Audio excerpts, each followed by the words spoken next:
from AC to DC transmission is that the skin effect gets minimized. So the material usage will be better. When Tesla was thinking that the future is going to be for AC, I don't know why I'm asked to work on DC. Although he was giving the inputs to Edison, Edison was not listening, and eventually they moved away from each other. Although they were together for a very short span of 1.5 years, that the fight between Tesla and Edison is considered to be the highest level of technological fight. So because of the semiconductor devices development, there is again a possibility that DC grid can come. Although we have AC grid, but there are proposals from different people, and to our home, DC can also come in future. But there are some challenges, like whatever loads we have, it's all designed for AC. AC in the sense it's designed for sinusoidal waveform. Usually I used to ask the question, but this is being recorded, but I cannot ask the questions, and so some of my students are very comfortable because I will not ask questions today. Why sinusoidal waveform? When we have so many mathematical functions, square waveform, triangle, trapezoidal, when all these things are possible, why sinusoidal waveform was suggested by Tesla, and that is what we have everywhere. AC means we are referring to sinusoidal. Why sinusoidal? Generation is sinusoidal, and then it is being transmitted and being distributed. Why not some other waveform like square or triangle? The reason is when the signals travel through transmission lines and distribution lines, whether you like or not, it has to undergo differentiation and integration. Because all the transmission lines can be modeled as resistor, inductor, and there is a capacitance effect also coming. Between the line and the ground, there is a capacitance. So if you have a signal, the signal has to pass through inductor, and the current has to pass through capacitor. So there is a differentiation happening, integration happening. If every 50 kilometer, if I model one resistor, inductor, and capacitor, then again next 50 kilometer resistor, inductor, capacitor, and so on. Suppose if it is a 500 kilometer, for every 50 kilometer, if I model resistor, inductor, capacitance, resistor, inductor, capacitor, like the 10 such sections. So then the signal will undergo so many times of differentiation, so many times of integration. So after going through all this differentiation and integration, then only it reaches the load. If the fan is located just after the generating station, let's say I go for a square waveform. So then that fan will see the square waveform input. But if it is after 50 kilometer, one differentiation is happening.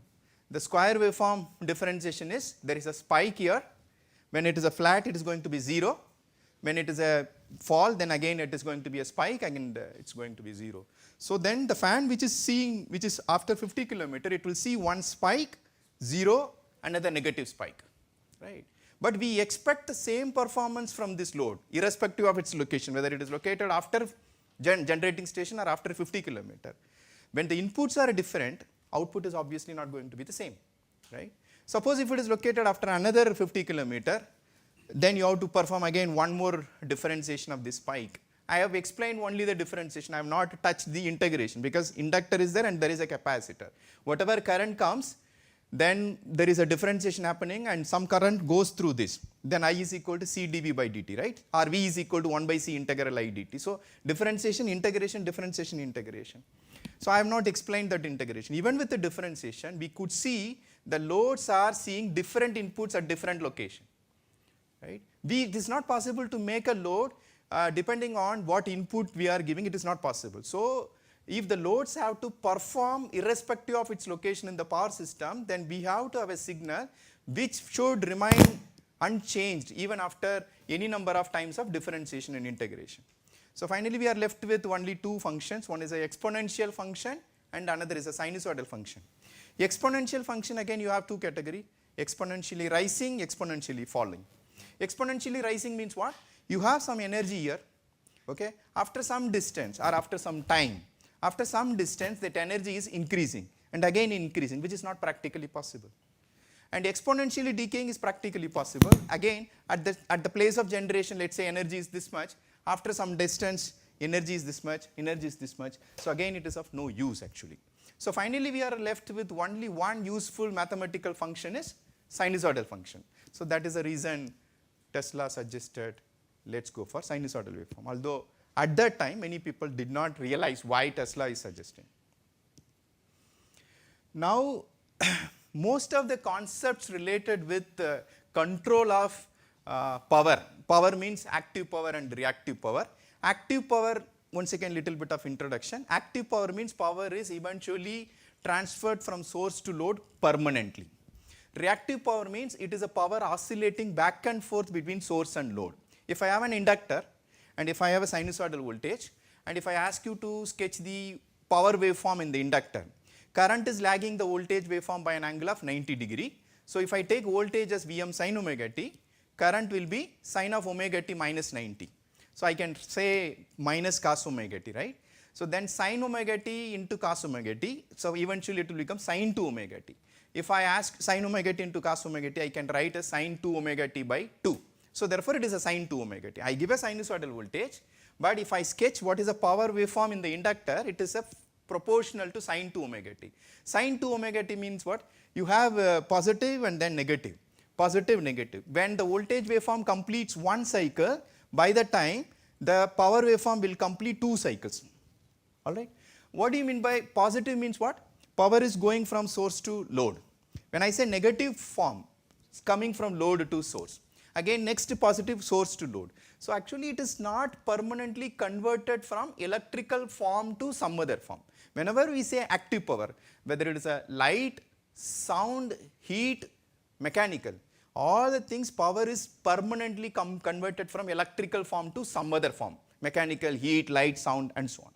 Right? Whereas there are some situations, purely inductive, purely capacitive cases, power is oscillating back and forth between this port and that port. I cannot call this as a source, this as a load also. Sometimes the inductor is acting as a load because it is taking the power. Some other time it is for the next half cycle, its power is coming from there to here. So that time this is acting as a load and that is acting as a source. And capacitor also same story. If for inductor, if I have a power like this waveform, the mirror image power will be like this for capacitor. So once again it is also proportional to sin 2 omega t. Most of the books, if you see, what is mentioned is capacitor delivers reactive power, inductor absorbs reactive power. So actually both are behaving in the same way.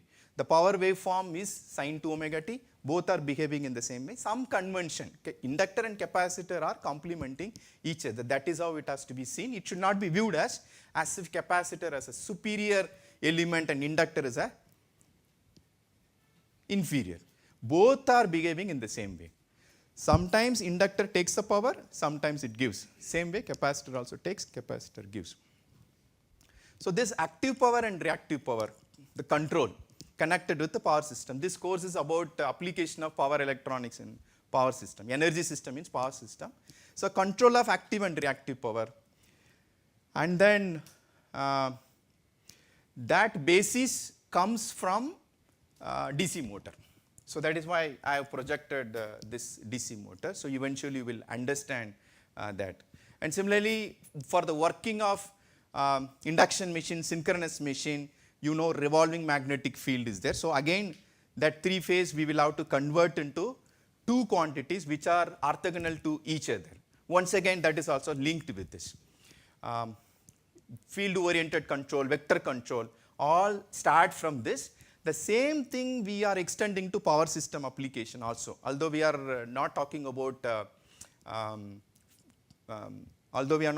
field oriented control in power system, we are starting for motors, but the same concept eventually we will extend to power system also, wherein we have 3-phase supply, convert into 2-phase quantities so that the control becomes easier. That eventually will be explained with the help of simulation exercise also.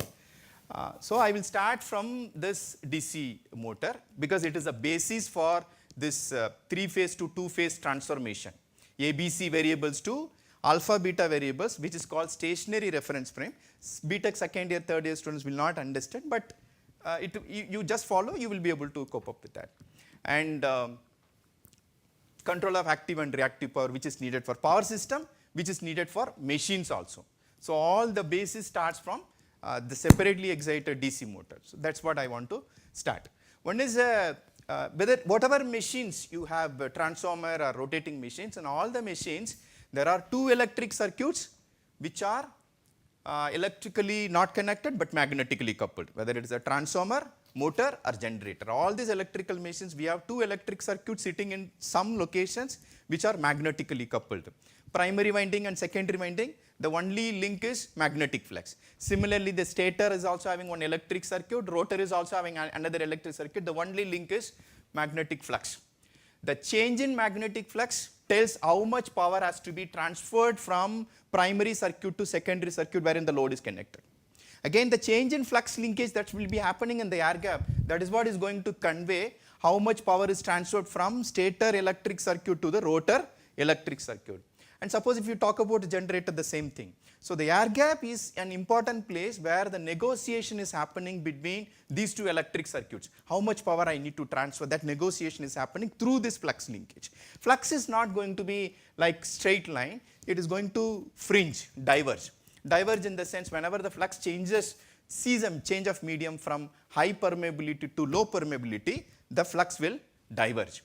So based on that, the divergence, it will be decided how much power is going to be transferred. You might have studied load angle. There are two, let's say north pole is here and south pole here. So what is the angle spacing between the center of the north pole and center of the south pole? If that is 0, then it is sine delta, which is equal to 0. 0 is not possible because for all practical system there is a little bit of delta. The moment you add some more load to the shaft of the rotor, then this angle further increases. As the angle further increases, sine delta also increases. Therefore, more power is being converted from one form to another form. Electrical to mechanical if it's a motor, mechanical to electrical if it's a generator.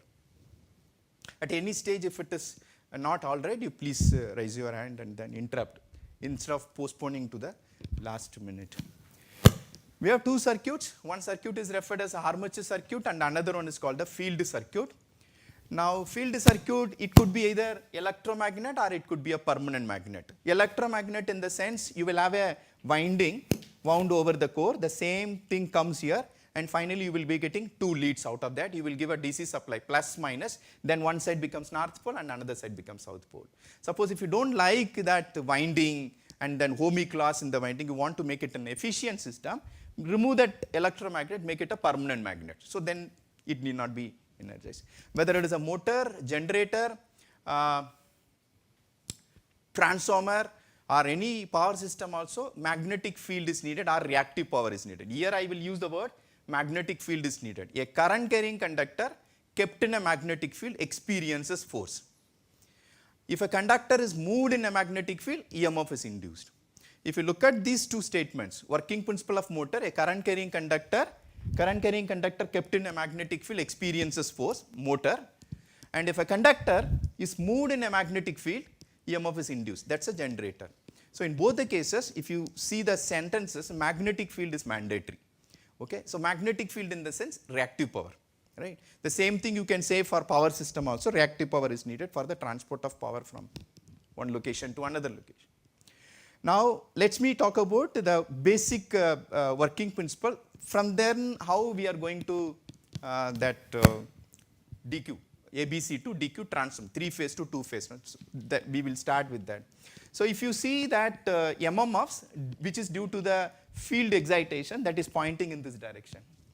And MMF, which is because of the current in this armature conductors, at this moment, it is like this. Up to that is clear? Why it is like this? So this one is pointing from north to south, and for the MMF produced by these currents, you have to keep the fingers in the direction by which current is going. So therefore MMF vector, which is because of the armature current, it is pointing downwards. But with the time, the rotor is rotating. What will happen to this vector? Basically this is a vector. What will happen to this vector? Yeah, there is a twist here. All the time, the conductors which are under north pole will carry the current like this. Once this conductor comes under south pole, the current direction will be reversed. So if I take a photograph, right now the rotor is stationary, I take a photograph. After some time, 30 degrees of rotation, let's talk about 360 degree, and we will go for every 30 degree of rotation, we will keep taking photograph. After 30 degree of rotation, what will be the current in the rotor conductors? It will be the same. Only thing is, if I give some different numbers, 1, 2, 3, 4, 5, 6, 7, 14 conductors I have chosen, this 7 will come here, but if you look at the current in that conductor 6 here, it will be same. If it is not same, then you will not have unidirectional rotation. Basically, externally I give a DC supply, but the current in this conductor, in any conductor, it will be alternating. It's a cross here, after some time it's dot. After few degrees, once again after 180 degrees, when it comes under north pole, again it will become cross. Cross, dot, and so on. All the conductors which are under north pole will be cross for the considered direction of rotation. What is the direction of rotation? I will apply Fleming's left-hand rule in order to know whether it will be in the clockwise direction or counterclockwise direction. So this one will be pointing in the flux direction. And this is for the current. If I talk about the conductor which is under north pole, current is going inwards. So therefore it will experience force downward direction. So this conductor will experience a force downward direction. If I talk about this conductor, again Fleming's left-hand rule. So this is north to south, whereas the current is coming outwards in all these conductors. So it will be upwards. So there is a force here downwards, and that force is upwards. So two equal forces, that force magnitude is ILB, where I is the current that is flowing in the conductor, L is the active length of the conductor, which is not shown here. If I see from the top view, so if depth of the machine is this much, so then this is the length. And what is the average value of the flux density experienced in the air gap? So ILB. So there is a force ILB, there is a force ILB. Two forces separated by distance. What is the distance? Rotor diameter approximately. So that results in torque. Torque is equal to R cross F. So eventually, because of the torque, it starts rotating in the counterclockwise direction. If we have decided the rotor to rotate in the counterclockwise direction always, that time all the conductors which are under north pole should carry the current perpendicular to the screen and inwards. And all the conductors which are under south pole should carry the current perpendicular to the screen and outwards. If that is not met, then counterclockwise rotation is not possible. So therefore, if I take a photo at this moment, right? This is the after 30 degrees of rotation, again I take a picture. After 60 degree, again another picture. So now I have 12 pictures starting from 0 to 330 degree, right? I will give you 12 photographs. Differentiate. You will not be able to differentiate, right? All the photos are identical. If all the photos are identical, whatever MMF vector you have drawn for 0 degree, the same MMF vector diagram will be there for all. So that means this is always at right angle to each other. The torque produced by this separately excited DC motor is proportional to sine of the angle between these two MMF vectors. The intensity of this vector, intensity of the vector multiplied by sine of the angle between these two vectors, which is sine 90, which is maximum. So the torque per ampere by this separately excited DC motor is the highest. Okay.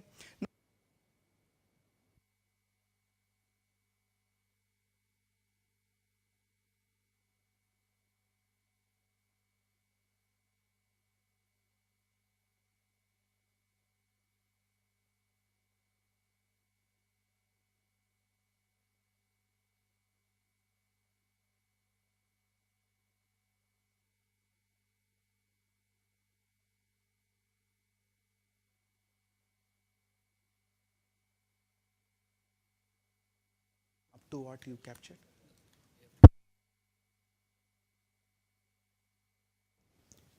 Yes. For the separately excited DC motor, I don't know up to what it was captured. We have 12 photographs, 0 to 330 degree, 12 photographs. So all these photographs are identical. Therefore, we have this vector diagram like this. So the angle between them is 90, therefore the torque produced by the motor is maximum, sine of 90 maximum. When it is called a DC motor, I said the current in any conductor is alternating. If I put a current sensor and capture the current waveform and see it in the oscilloscope, it will be positive and negative. Okay. Positive and negative. Who is doing that positive and negative?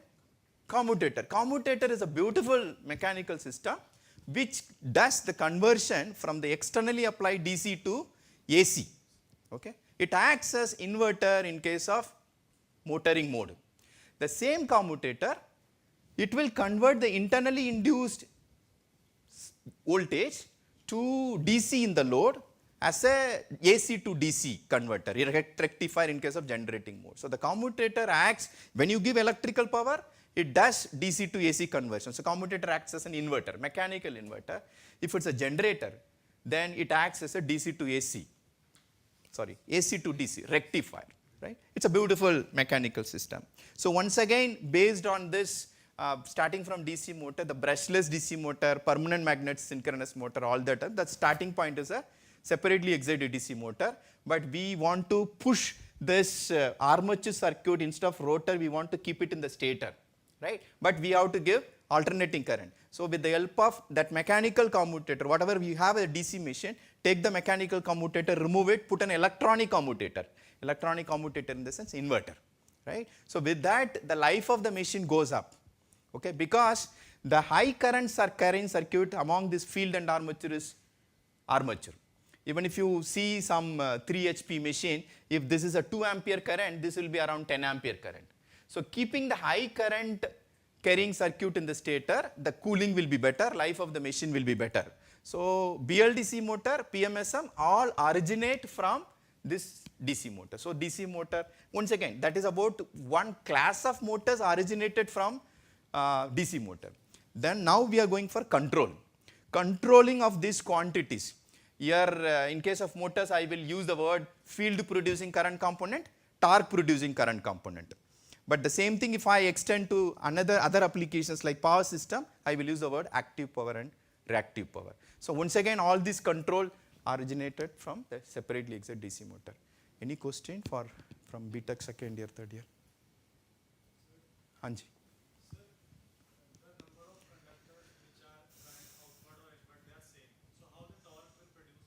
Okay. So if I see these two conductors, it will be like this, right? And again, these two conductors diagonally opposite. I am choosing a 2-pole machine. So this is like this, all this. Sir, So, but the net balance becomes zero, na? Because the number of downwards and upwards. No. When you want to have a rotation, if you have a cylinder, if you want to rotate, you will apply force like this, and this has to be like this. It will not be same direction. Torque is connected with two forces acting in the opposite direction, separated by some distance. Suppose if two forces are acting at the same point, what you are saying is then somebody is pulling like this, somebody is pulling this way, right? Then the net force acting on that point is zero. But torque is one force is acting here, one force separated by some distance. Do you follow? Suppose if both the forces are acting downwards, right? Then the complete cylinder will go down. But we don't want. Even if you, while rotating also, you will do like this. Right? Actually, you require two forces acting in the opposite direction. But there has to be some distance. If the distance is not there, then whatever you are saying, agreed. Two forces acting in the opposite direction. So net force is zero, so it is not going to move anything. All right? Any other question? Okay. So the starting point is a separately excited DC motor. Now we will move to understand that ABC, 3-phase to 2-phase variables, we will go to induction motor and synchronous motor.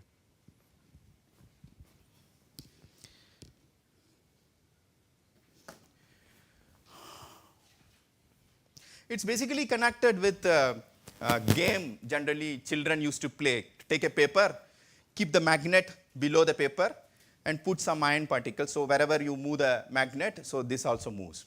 Now two motors we have, one is a synchronous motor and another one is an asynchronous motor. Synchronous motor is a motor which produces stable torque only at one speed. That speed is synchronous speed. Asynchronous motor is a motor which produces stable torque at any speed other than synchronous speed. Asynchronous motor is also known as induction motor. All right up to now? Okay. Now the child is moving the magnet. Okay. So that similar effect we need to create here. We want a magnetic field and that magnetic field should travel, should move. Most of the books they write revolving magnetic field, rotating magnetic field. Instead I recommend you to use the word traveling magnetic field. Rotating magnetic field, if you see, you are saying that in the air gap there is a north pole, south pole is created, then that north pole, south pole is moving. What do you mean by north pole, south pole? There is a flux lines will be like this, one profile and again one profile. So the flux is starting from stator, crosses the air gap, rotor, and once again goes back. If I say this location is north pole, and exactly opposite. So this is the south pole. So this north pole, south pole, it will be moving like this. Then you have the rotor, then that rotor, some EMF is induced, and then the current starts flowing, then that results in a magnetic field. Now two magnetic fields are created. One is created by the external supply, and another magnetic field is induced because of the induction, because of the relative speed between the magnetic field that is traveling and the rotor, and eventually you have two magnetic fields. And those two magnetic fields that result in the interaction between the two magnetic fields, which is similar to that of DC motor. Once again we have a torque produced and then rotation. So this magnetic field should move. This is called revolving magnetic field. But the same concept is being used in magnetically levitated train, right? So wherein there is no rotation, there is a linear motion. So what is being done? Phase A conductor, phase B, phase C, phase A, phase B, phase C for the entire stretch of the travel, right? So here also what you are having, phase A, then phase B after 120 degree, then phase C after 120 degree, right? So the same thing cut and put in a linear fashion, A, B, C, A, B, C and so on. And you give a three-phase supply. Now magnetic field is created and the magnetic field is traveling. And the bogie, so that is being lifted and that is also traveling that. So I cannot use the word rotating magnetic field there because there is no rotation. So the best is we create a magnetic field and that magnetic field is traveling. So the best terminology is traveling magnetic field, which takes care of both rotating machines and linear machines. Although most of the books only talks about rotating machines, but linear machines is also a very big domain. Even magnetically levitated train is better, but the concept is once again the same thing. Create a magnetic field and that magnetic field is not stationary and it is moving with the time. How do we create a magnetic field that is moving with the time? That is what is the objective. You might have studied a popular course called Signals and Systems. So there is a requirement on the signal side and there is a requirement on the system side. System in the sense machine. I have a machine. In that machine I should have polyphase winding. I will start with the three-phase winding. That three-phase winding should be a balanced winding. Balanced winding in the sense more or less the same impedance. And second requirement is the magnetic axis of all those three windings should be displaced in space by 120 electrical degrees. I use the word electrical degree because there are many degrees, electrical degree, mechanical degree and so on, and here we will refer to electrical degree. What it means is, if I have the phase A, if the conductor carries a current downwards, inwards and outwards, right, inwards and outwards. So therefore, the vector produced by this current will be pointing in this direction. MMF vector produced by this current will be pointing in this direction. After 10 millisecond, if I consider 50 Hertz supply, 20 millisecond is the time period. For 10 millisecond, this will be the direction. After 10 millisecond, this is going to be dot and this is going to be cross. Then MMF vector will be pointing in this direction. And even for the 10 millisecond, if I see, it's not going to be DC current. It is a sinusoidal varying. So that what it means is, this cross means what? Going inwards, right? So this cross is initially nothing and cross is increasing in size, okay, 90 degree. Then decreasing, current is decreasing. The cross is decreasing in size. After that it becomes dot. Again dot is increasing in size, right? Then dot is decreasing in size. Then it becomes a cross. Do you understand what I'm saying? So this MMF vector, that length of the vector depends on the intensity of the current. And the direction depends on whether it is a cross or a dot, okay? Even the current, why it is given the notation I instead of C, long back initially it was projected as intensity of electricity. So that's the reason current is given the notation of I. After that, no, they did not have time to change the notation of current and so many papers, journals, everything had come. So we are continuing with I. So this is the vector produced by the phase A. And similarly for the convention of the current in the phase B, cross dot, so it will be pointing like this for the convention. When this becomes a cross, this will be changing like this, and similarly for FC. So we should have three windings and the windings are kept in space such that the magnetic axis of all the three coils are displaced in space 120 degree with respect to each other. When I say 120 degree, I am referring to electrical degree. Right now I am showing for a 2-pole. Therefore, this electrical degree is same as a mechanical degree.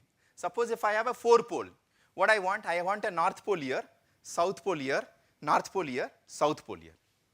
Do you understand what I am saying? North, south, north, south. So if I have a conductor and if I move the conductor in this 4-pole machine, okay, when it crosses north, let's say positive, when it crosses south, negative, when again crosses north, positive. So when I complete one 360-degree mechanical rotation, if I see the EMF induced in the winding in an oscilloscope, you have 2 cycles of. So therefore, 720 electrical degree is produced because of the rotation by 360 mechanical degree. Therefore, electrical degree is equal to pole pair multiplied by mechanical degree, right?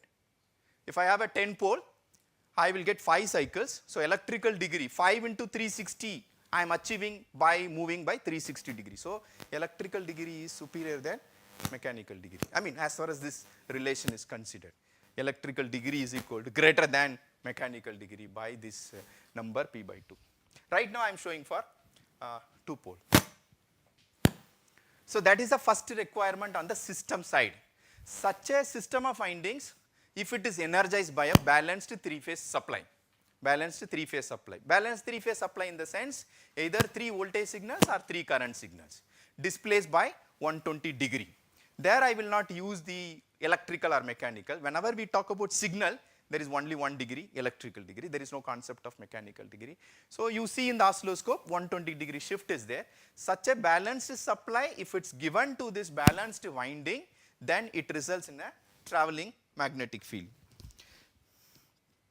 So the derivation I am skipping. The MMF produced by the phase A current, right? Sin omega t, sin theta. Now the MMF produced by the current in the phase B, sin of theta minus 120. Because phase B is displaced by 120 degree. This theta is because of the distribution of conductors. And this omega t minus 120 is because of the signal displacement. We are introducing 2 shifts. One shift in the signal, one shift is actually made in the machine. So this theta is because 2 independent variables are coming. One variable is due to the space and one variable is time.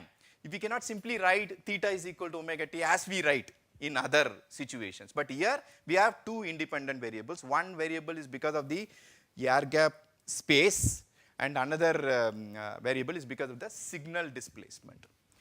Now I don't care about the individual MMF vectors. I want to finally what is the resultant MMF vector. So that's what we are doing, the summation of all this. So if you do the summation and finally you get this expression. Okay, forget about all this. Finally we get this expression. What it means is I get a sinusoidal waveform, whether it is a cos function or sine function, we call it as a sinusoidal. So we get a sinusoidal function, cos theta. So let's say at t is equal to 0. Now we want to plot, what happens to this waveform with time, right? So when I put time t equal to 0, omega t 0, so cos theta, so I have got this waveform. So what it means is the x-axis is I start from one point in the air gap and travel and come back to the same point. When I am traveling in the air gap, I want to see what is the MMF produced at a different location in the air gap at a time t equal to 0. At that instant, just I cross and see that one I have drawn here. Okay. Now after some time, but it is always going to be cos of theta minus omega t. After some time, the same waveform is going to be displaced. Once again, I travel in the air gap, complete 360 degree, and I have to plot here. The same waveform will be shifted, right? After 5 milliseconds, so there will be, it will be crossing here. So this shift will be seen here. So we have created a magnetic field that is moving in space at a constant speed. That speed is ns is equal to 120 f by p, which is called as a synchronous speed, where f is the frequency of supply coming from supply and p the number of poles that the machine is designed. So it's a basically kind of a combined effort between the signals that you are feeding and the way the machine is designed. Okay. It is just an expression, but the waveform, whether the waveform is going to be such a nice sinusoidal waveform, it's all connected with how the conductors are being distributed in space. It's connected with the machine design. One thing is the signals that's coming from the grid, or it is locally generated with the help of photovoltaic system, convert the DC into AC, or with the help of wind energy conversion system, all that. And finally, you put appropriate filter and make a nice sinusoidal waveform. But nice sinusoidal waveform is balanced three-phase supply is being fed. But if the machine is not designed properly, right, you will not get MMF waveform, whatever I have shown in the previous cos of theta minus omega, that will not be a nice sinusoidal waveform. Is that clear? So one is taking care of the signals, and another one is a machine design has to be done properly. So since we keep conductors in different slots in the machine, so there is a possibility that MMF profile will be like a stepped sinusoidal waveform. Okay, and we have another term to refer that variation of that sinusoidal waveform with regard to theta, that is called space harmonics. Whenever we talk about harmonics, all the time we refer to the imperfections that are there in the signals, which we are seeing in the oscilloscope. Now there is an imperfection that is seen in the air gap. That imperfection is because of the signal that we are feeding and because of the machine design. If you have taken care of the imperfection in the signal, now the imperfection is only because the way the machine is being designed. So now we have two harmonics, time harmonics, which is in the signal, and space harmonics. Some authors refer it as a slot harmonics also, but I prefer space harmonics, time harmonics and space harmonics. So we have created a traveling magnetic field. I will show a little bit of simulation.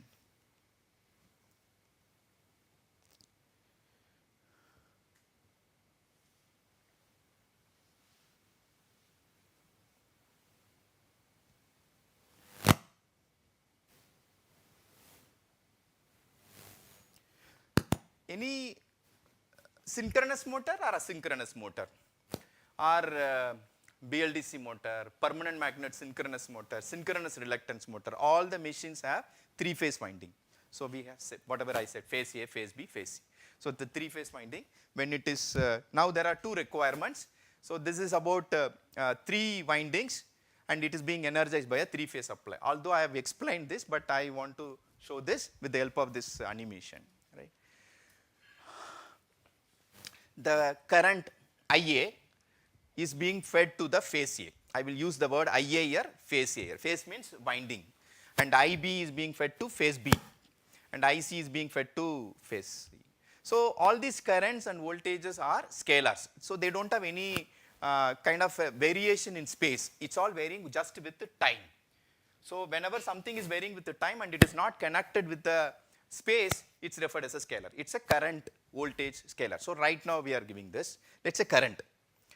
But the effect produced by the scalar in this conductor, it's a vector, because it is having certain direction. It is pointing that MMF vector F subscript A, it's pointing either in this direction or in this direction. And also that length also changes depending on whether it is a big dot, big cross, small cross. I said dot is increasing, decreasing, and then it becomes cross, again cross is increasing, decreasing. So depending on, so where you are in the signal, depending on that, the dot size also increases, cross size also increases, and hence it's.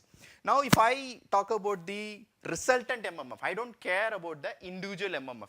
Resultant, that resultant is 3 by 2 cos of Fm cos of theta minus omega t, whatever the derivation we had seen. So that peak value only I am trying to trace. I am not able to represent all the points here. I am just tracking where is the peak point. Peak point at omega t equal to 0, it's here, cos of theta, right? So afterwards it's here, right? And it is peak point. Basically it is the same sinusoidal waveform, and that waveform is getting advances in space. So this is how it's created. Any question? Okay. Now, this resultant MMF vector, I want to decompose into 2 coordinates. Generally, we are very comfortable with the graph sheet x and y axis. Okay. We want to find out what is the projection of this quantity on x axis and y axis. So, starting from a 3-phase, we are moving to 2-phase. That is called Clark transformation, 3-phase to 2-phase. The projection of So I am taking one axis, alpha axis and beta axis. Horizontal axis, vertical axis. Projection of this resultant we got in the previous slide.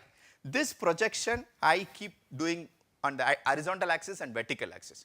So then that quantity with respect to time I want to plot. Okay. So if something is rotating, let's say it's here, what is the projection of this point on the horizontal axis? It's maximum. When the same thing comes here, it will be 0. When the same thing comes here, -1, 0. Now the projection of this on the vertical axis, when I see from this point, it's going to be a dot. When it's coming here, it's going to be maximum. So one will be cos theta and another will be sin theta. So that is what you are seeing here. Okay. So 3-phase transformation to a 2-phase transformation. And since the reference axis I have always fixed x-axis and y-axis, instead I am saying alpha axis and beta axis, since it is fixed, you will have a constant amplitude sin theta and cos theta. Okay. This is called stationary 2-phase reference frame. Okay. Clark transform. Then now next is I have chosen x-axis, y-axis or alpha axis, beta axis, and I want to rotate this also. Now it is a rotating reference frame. Usually we draw a graph x and y, right? That's a stationary reference frame. But with the time, I want to rotate this also at the same speed as that of this resultant magnetic field.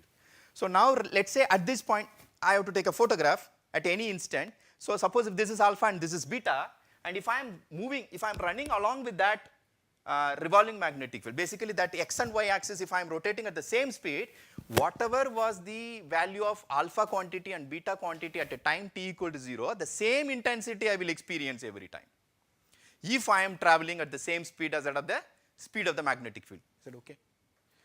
Suppose if the speed difference is there, then once again you will have, depending on the speed, that speed difference will be reflected in the resulting quantity. So right now I will go at a same speed. It is called synchronously rotating reference frame. Okay. That is a Park transform. This x and y axis, which is considered as a reference frame, that is also rotated at the same speed.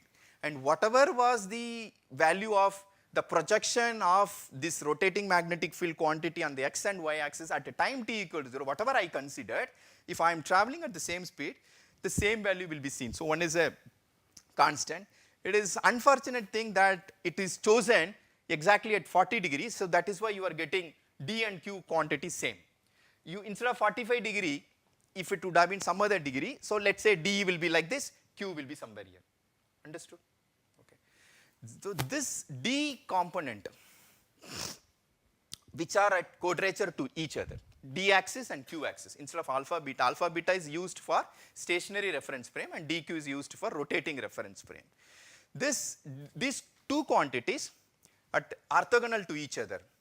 Now you go back to separately excited DC motor. The field MMF vector is like this, armature MMF vector is like this. So they are quadrature to each other. Okay. Now the torque is proportional to flux and current, right? So this field MMF corresponds to flux, and this is about the, so this is called flux producing current component, and another one is called torque producing current component. Okay. Now if I extend that to, instead of motor, if I go to some other system, one quantity I will call as a active power and another quantity I will call as a reactive power, right. If I take resistor and inductor in series or in parallel, I will go for resistor and inductor connected in parallel, I am giving a supply voltage. So I will take, since voltage is common to both resistor and inductor, I will take it as a reference. Current through the resistance will be in phase with the voltage. Current through the inductor will be lagging and by 90 degrees. So now current through the resistor and current through the inductor, both are parallel. So this is active power, this is the reactive power. V multiplied by this current, active power, V multiplied by this current is a reactive power. From the supply, both are drawn, active power and reactive power, or the supply should take care of the requirements of the resistance as well as the inductor. So we want to decouple the resultant current or resultant MMF in quadrature directions, orthogonal to each other, and one quantity is referred as the active current component and another one is referred as the reactive current component. Any question? So motor also we want to control. When we say vector control or field oriented control, we want to take care of the reactive current component same, and depending on the load recovery. When I add more load to the shaft of the machine, that means what? I expect the motor to deliver more mechanical power. Mechanical power in the sense, the power is converted from electrical to mechanical form. So it is active power. When I say light, it's converted from completely light, completely sound, completely heat. All these are active power. The moment the power is completely transformed from electrical to some other form, it is active. You are not going to get back it. But if the power remains in the electrical form, whether electrostatic or electromagnetic, capacitor, inductor, then only we have the concept of reactive power. The moment the power is transformed into some other form in the sense, it is useful form. We don't want to consume, like circuit is there, put your fingers, I want to have 500 watts of power. We don't want. Electrical form is some medium through which power is being completely converted into some other form. So we want, that is called useful form. But the medium is electrical power. Electrical power is very flexible form. But we want all the applications to be operated in some other form. But electrical energy is being fed or electrical power is being fed. Active power and reactive power. Any question on this? The moment we have this for a balanced supply, balanced system, and you get a finally DC current. DC current. You are feeding AC current, 3-phase AC current, but you are doing all this transform, and if it is a ID is this much, correspondingly the 3-phase, once again you will go back and do the inverse Clark and the inverse spark.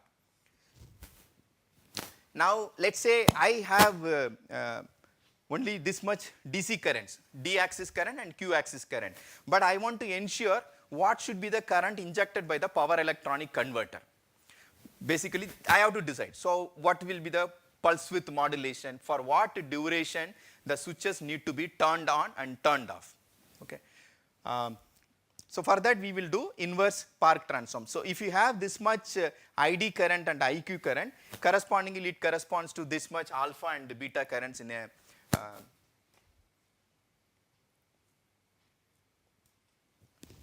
and to have, for that ID and IQ, fixed DC values of ID and IQ, and eventually this should be the 3-phase currents. So these 3-phase currents need to be produced by the inverter.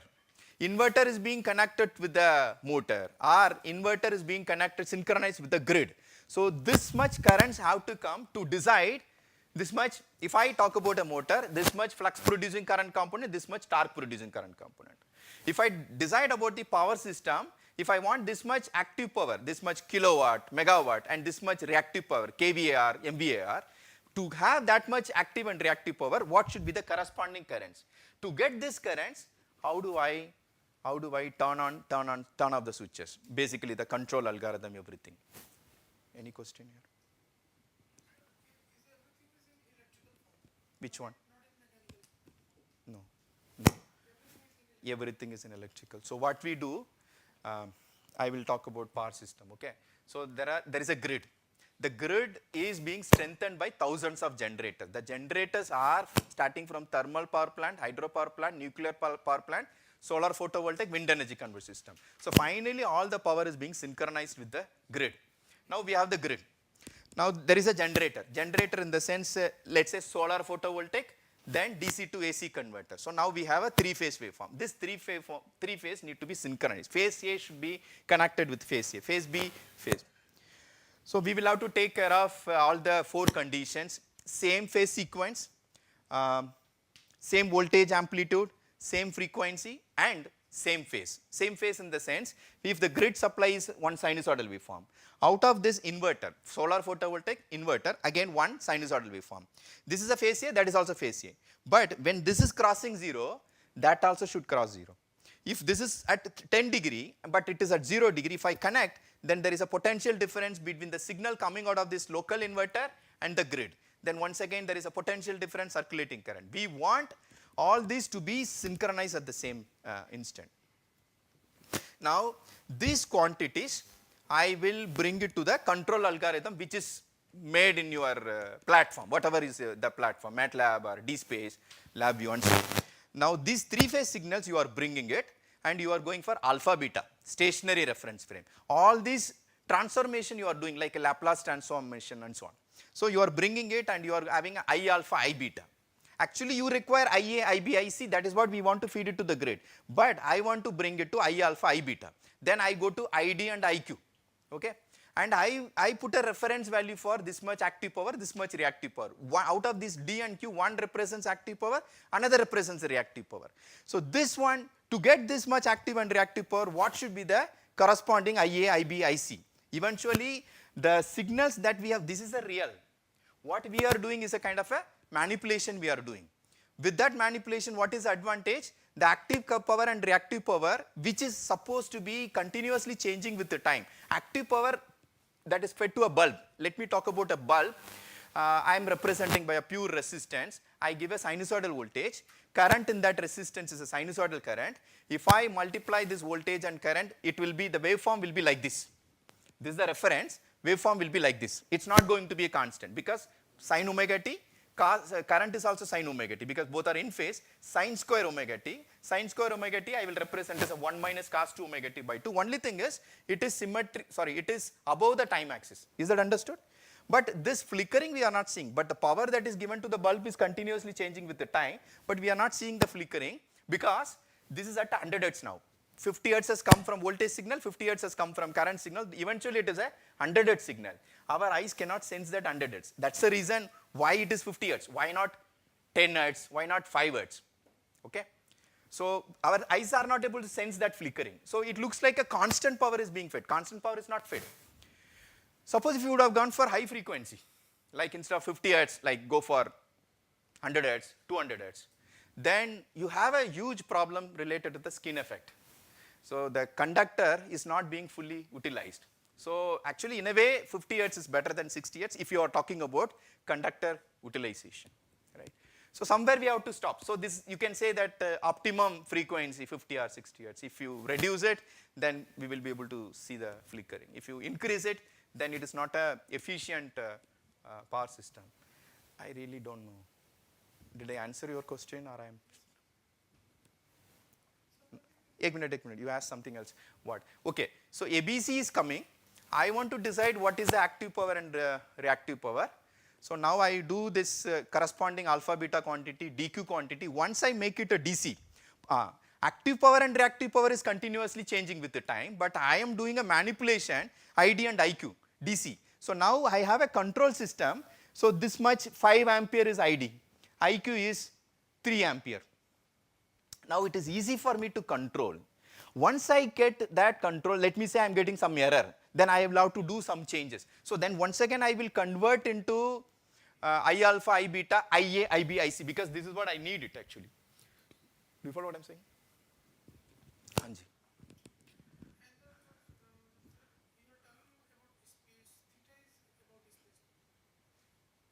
Two independent variables. One variable comes from the signals that we are feeding. Another variable is connected with the way the conductors are being distributed. Especially in this three-phase machines, the conductors are not located in the same place. Whereas if you talk about a three-phase transformer, there also you give a three-phase supply, but traveling magnetic field is not produced. Because I have a phase A here, phase B, phase C, right? So the magnetic axis of all these three coils are collinear. It is in the same axis. That axis need to be displayed, then only we will have a traveling magnetic field even in a three-phase transformer. Since there the objective is not for rotation, the objective is to transform three-phase supply to some other voltage level or current level.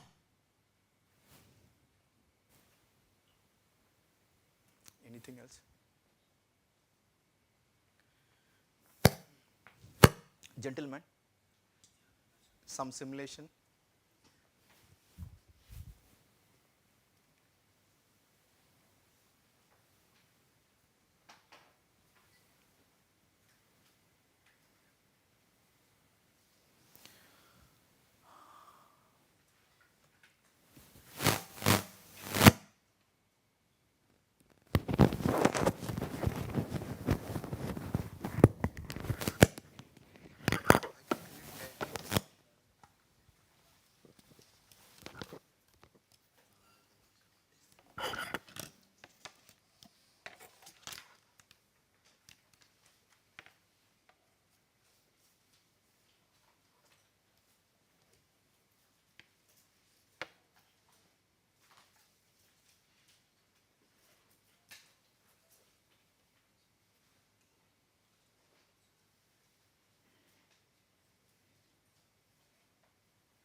Hello everyone, my name is Anshul Avasthi and I am PhD third year student in IIT Gandhinagar, and I am working under Raghavan sir.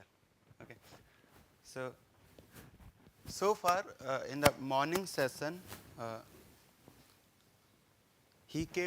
Professor Karimi came to this point that when you model the system and you come to this point, you know that this is how current is controlled using modulation index.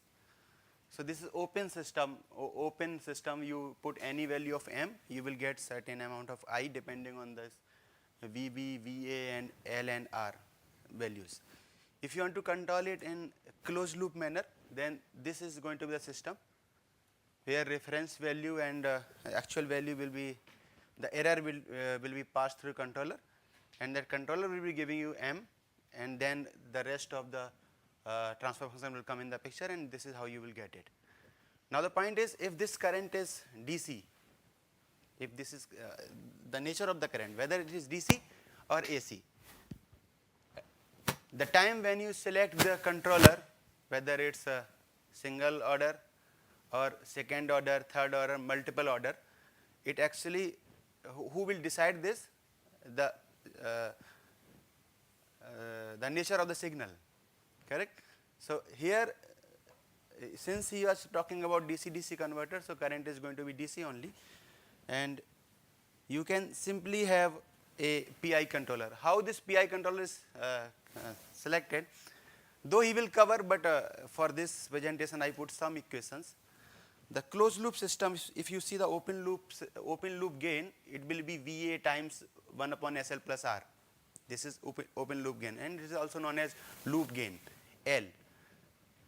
Using this loop gain, if you see the closed loop response, then closed loop response is L upon 1 plus L. CS, YS is the output, XS is the input. In what condition YS is going to be equal to XS without any error? Though it is written, only one condition, L should be infinite. If L is infinite, Y will be exactly XS, and there will be no error. This is what you want. If you are giving any command, you want that the actual current should be very equal to the commanded value. Okay, for that you should have L, the overall loop gain should be infinite. Okay, now the loop gain in our case, in the morning session, it is VA times 1 upon SL plus R. We have added one compensator, and that compensator is having its own transfer function, which is CS. So now new loop gain becomes CS into VA upon SL plus R, and this we want this LS to be infinite. Okay, and I know that current is going to is DC in our case. So in case of DC, we can use simple PI controller, which is Kp plus Ki by S. So CS is Kps plus Ki upon S. If you put in this Ls, we can simply say for DC there is omega is equal to 0, S is equal to 0 for DC signals. So for DC signals, Ls is going to be infinite if you are using simple PI. So definitely for DC quantities, PI controller will work very fine, and it will not give any error. How it will not give any error? Because L is infinite. Why L deciding this? Because CS upon RS or YS upon XS is L upon 1 plus L. Please feel free to ask anything related to this. I want you people to learn. मुझे time लगा सीखने में, मैं चाहता हूँ जो मैं यहाँ पे बता रहा हूँ आपको आए. Okay? In this type of system where 1 upon SL plus R transfer function is there, I will tell you the Kp and Ki you can directly put and it will work. If 1 upon SL plus R is there, you choose the time constant, which is generally 2 millisecond to 5 millisecond in case of power electronics converters, or take 0.5 to 5 millisecond and choose Kp is equal to L upon tau and Ki is equal to R upon tau. You have tuned your inner current control. Okay? This is thumb rule, L upon tau and R upon tau. Since here additional variable came VA, so we need to compensate that.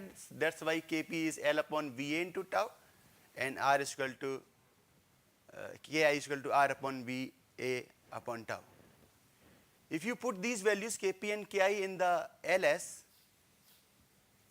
you will come to know that LS becomes first order open loop transfer function, and the closed loop response of first order transfer function is 1 upon S plus tau.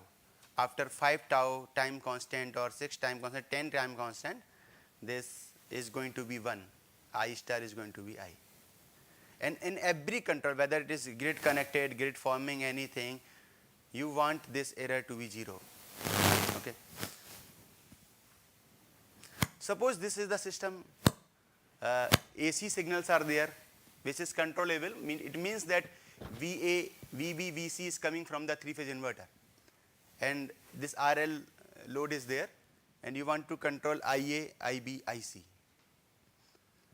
So the same, if you see the mathematical model, it is going to be same which is discussed in the morning session for AC also. The only difference is VA is going to be DC, and VB is going to be either 0 in case of grid is not there, and if grid is there, then VB is going to be grid voltage. But the mathematics is going to be same. So to make this closed loop system, the same structure will be there. Now the compensator is, what compensator to be used? Simple PI controller or something else? If you use simple PI controller will not work, because PI controller LS is infinite when S is equal to 0. It is not at all infinite when S is something omega into 100 pi. No, 100 pi, omega is equal to 100 pi. So it is not giving you infinite value. So definitely your steady state error is not going to be 0. So now you have, and second thing, three controllers will be there for each phase, A, B, C. So I have written that currents are of AC nature. Simple PI controller will not work properly. It will give you phase shift. It will give you amplitude reduction also, which is completely undesired. If you want to come out of that L, I want to intentionally want to make it infinite.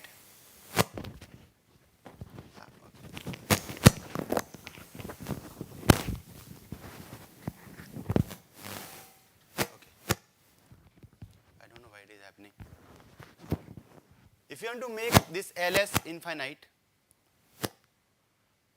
how can you make it? You simply add one complex pole at the frequency of your interest. Suppose your signal is 50 Hertz, you use 1 upon S square plus omega naught square, where omega naught is the frequency of the signal. So at omega is equal to omega naught, this component, this denominator is going to be 0. And it will be, LS will be infinite. And this controller is known as PR controller, resonant controller. This is going to be covered in subsequent classes delivered by Professor Karimi. So simple solution is, somehow you convert AC signals into DC signals. If you are able to manage it, able to convert it, your simple PI controller will work properly, and there will be no complexity in control also. So this is also one of the motivation for choosing transformation. Okay. As sir discussed, that rotating magnetic field, when 3-phase windings are there distributed in the space, when they are excited by 3-phase signals, which is 120 degree apart to each other in electrical degrees, it results in rotating vector, rotating magnetic field, and the magnitude of the rotating magnetic field is 3/2 times of the individual magnitude. It's okay? He has shown the mathematics. So if, and this space vector theory is applicable now it is not limited to electrical machines only. It is used in power system, though there is no machine. It is used in inverter, there is no motor and no magnetic field, but the concept is being used. We are assuming that windings are hypothetically present. Signals are real, windings are hypothetically present. I can make a space vector out of it. So if three signals are there, XA, XB, XC, so the space vector X vector is defined as 2 by 3 times XA e की power j0 plus XB e की power j2 pi by 3. This e की power j0, e की power j2 pi by 3, e की power j4 pi by 3, this is defining actually spatial angle. कि windings are distributed in space. Agree? So please remember this formula. Now the point is why you have used 2 by 3. Because I want, if signal is having magnitude of Vm, then your space vector should also have magnitude of Vm. Otherwise actually it should be 3 by 2 from the rotating vector. So we have intentionally put this factor 2 by 3. So a space vector is defined as this.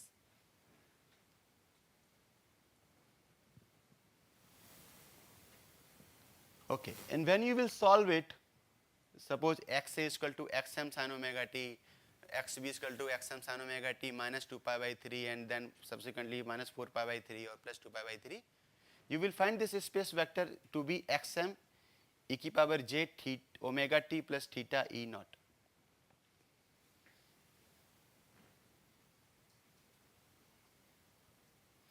Okay. It can be decomposed into two axes. So the real part of the vector is going to be alpha component, imaginary part is going to be beta component. Agree? Very good. Now I want to see the same vector with respect to another reference frame which is already rotating with theta r. Theta r is the angle, space angle, and that angle. So simple logic, if you are in train is running by 50 km per hour and you are at the ground, I ask you what is the speed of train with respect to you. It's 50. Now you are on the bike and bike is running at 20 km per hour in the direction of the train. What is the speed of train with respect to you? 30. How? The speed, you have reduced your, subtracted your speed from the train speed. Okay. The space vector was moving at omega. You are moving at omega rt or theta rt. What will be the space vector with respect to a new reference frame which is known as dq? So x dq is equal to x vector into e की power minus j theta rt. So minus j theta rt is nothing but you are subtracting your reference frame speed from the main vector. Agree? So if you put x space vector using this equation, xm e power j omega t plus omega e0, you will find this equation here. Whether this is not there, yeah, this is. And if you are choosing theta r very wisely, such that omega r is equal to omega and theta r naught is equal to theta naught, then this will give you something special. There is no imaginary term then. There is no imaginary term. If omega is equal to omega r, but you are not taking care of about initial value, then it will be DC. It will be DC, but you cannot guarantee which component will be 0, which component will be having some value. Break. It's okay. Using this mathematics only, I will go to MATLAB directly here and we will find this transformation, how if you are changing the speed, because this transformation plays a vital role in power electronics converters, right? If you are understanding today, the lectures by Karimi sir is going to be very easy for you, because definitely he will use ABCD DQ transformation, then PI, then PID, everything. So this is what motive is of this tutorial.